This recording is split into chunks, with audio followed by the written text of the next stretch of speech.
Hoy vamos a hablar sobre la enfermedad celíaca, dentro de lo que es el síndrome de malabsorción, este grupo de patologías.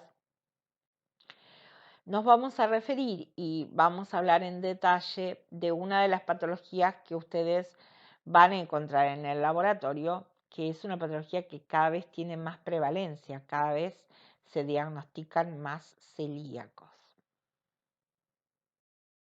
Empezamos entonces definiendo qué es la enfermedad, qué se llama enfermedad celíaca. Esta es una enfermedad intestinal, es decir, acá lo que va a estar alterado es el intestino delgado. Tiene que haber una predisposición genética. Hoy sabemos que esta patología no aparece en cualquier persona, sino aquellos que están predispuestos, que tengan una marca genética, y que básicamente lo que va a ocurrir en estos individuos es que van a tener alteraciones en la absorción de los hidratos de carbono, básicamente del gluten, que es parte de los hidratos de carbono, pero lo que altera, lo que produce la enfermedad en estos individuos es la presencia del gluten. Muy bien, ¿dónde vamos a encontrar el gluten? En los cereales. El trigo, la avena, la cebada y el centeno, que tienen ciertas proteínas en su composición que son las que son nocivas para estos individuos. Estas proteínas tienen nombres específicos. Ahí ustedes ven los nombres: en el trigo gliadina, cebada ordeína, en el centeno secalina y en la avena avenina. En general, como nuestra dieta básicamente está compuesta por trigo, nosotros nos vamos a referir, cuando hablemos en la clase del gluten y cuál es la composición del gluten que produce la enfermedad, de la gliadina, pero en realidad pueden ser cualquiera de estas proteínas. Ese es el concepto. Entonces, lo que nosotros tenemos que tener claro es que para un celíaco, para un individuo que tiene esta patología intestinal, el gluten es un veneno. Es un veneno. Es decir, que ante la presencia del gluten, estos individuos desarrollan la patología. Grave problema que tienen los celíacos es casi todos los productos que nosotros consumimos tienen un gran aporte de gluten en diversas formas, a veces como base del alimento y a veces como agregados a ciertos alimentos. Por lo tanto, muchas veces es difícil encontrar una dieta adecuada y ustedes habrán visto que en casi todos los supermercados hay áreas que son exclusivas para celíacos. Hoy está muy difundido, igualmente, por ejemplo, cuando uno viaja en avión, siempre preguntan el tipo porque tienen una dieta diferente. Cuando uno por alguna causa se tiene que internar, también tiene que llevar una dieta diferente. En las escuelas para los niños celíacos. Es decir, hoy en día existen leyes por las cuales es obligatorio en ciertos lugares que debe haber dietas especiales para celíacos. Y en los supermercados nosotros encontramos alimentos que son exclusivos para los celíacos. Muy bien, entonces nosotros decimos, la enfermedad celíaca es una enfermedad sistémica. ¿Eso qué significa? Que va a tener manifestaciones en todo el organismo. Yo digo que una enfermedad es sistémica cuando las alteraciones son múltiples y se manifiestan en todo el organismo. Surge a nivel del intestino, pero las manifestaciones son en todo el organismo.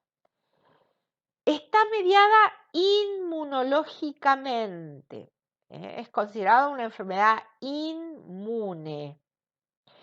¿Qué significa esto? Que para nuestro organismo el gluten es un antígeno. La presencia de gluten despierta, activa al sistema inmune. ¿Qué es lo que activa más exactamente? El gluten, y también ya vimos las prolaminas relacionadas, porque dependiendo del cereal, la proteína toma un nombre distinto. Y por otro lado, no se desarrolla en cualquiera, se desarrolla en individuos genéticamente susceptibles o genéticamente predispuestos. Muy bien, ¿cómo es que se da el fenómeno autoinmune? Ustedes tienen también una bibliografía donde está explicado en detalle, estúdienlo, cómo es que se da el proceso. Es como cualquier enfermedad autoinmune. ¿Qué ocurre en estos pacientes? Cuando estas personas ingieren estos cereales, cualquiera de estos 4 que ya vimos, ¿qué es lo que va a ocurrir en la pared intestinal? La entrada del gluten, el gluten se procesa y lo que ingresa es la gliadina. La gliadina en estos individuos se comporta como un antígeno. Recuerden que la primera célula que ve al antígeno son las células presentadoras de antígeno. Ejemplo, los macrófagos. Entonces, ¿qué ocurre en el intestino? Cuando entra la gliadina es procesada, en gran parte es deaminada y es vista por el macrófago obviamente la digiere, la fagocita, la procesa en su interior y la expresa en el contexto del complejo mayor de histocompatibilidad. Ustedes ahí en el gráfico ven el macrófago con el antígeno en la superficie, con la gliadina, en realidad no es la gliadina porque ya está procesada, donde unida al HLA de Q2, a esa molécula, al complejo mayor de histocompatibilidad. Cuando el macrófago expone al antígeno, el resto del sistema inmune ve al antígeno.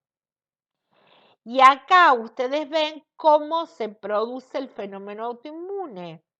Los linfocitos T se acercan al macrófago, ven al antígeno, procesan la información y ¿qué va a ocurrir? Por un lado, va a estimular a los linfocitos B para que se transformen en células plasmáticas y produzcan anticuerpos, que es lo que nosotros vamos a detectar en el laboratorio. Va a estimular a otros linfocitos T, los natural killers, los linfocitos CD8 y se van a empezar a producir gran cantidad de interleuquinas, de citoquinas. Todo esto, ¿qué hace? Perpetúa el proceso inflamatorio a nivel intestinal. A lo largo del tiempo comienzan a destruirse los enterocitos y comienza a alterarse la membrana, la pared intestinal. ¿Cómo se evidencia esto? Bueno, acá ustedes tienen un intestino normal. Recuerdan que nosotros dijimos la pared interna se va a encontrar lo que se llama la mucosa intestinal, está formada por las vellosidades. Ahí se ve un corte y se ven perfectamente las vellosidades y ahí se ve con microscopía cómo se ven las vellosidades internas. Esto es lo normal. ¿Qué ocurre en el celíaco? El celíaco, a medida que se va progresando la patología, comienza a perder las vellosidades intestinales. Y ahí ustedes ven en el dibujo cómo se va aplanando la mucosa y van desapareciendo las vellosidades.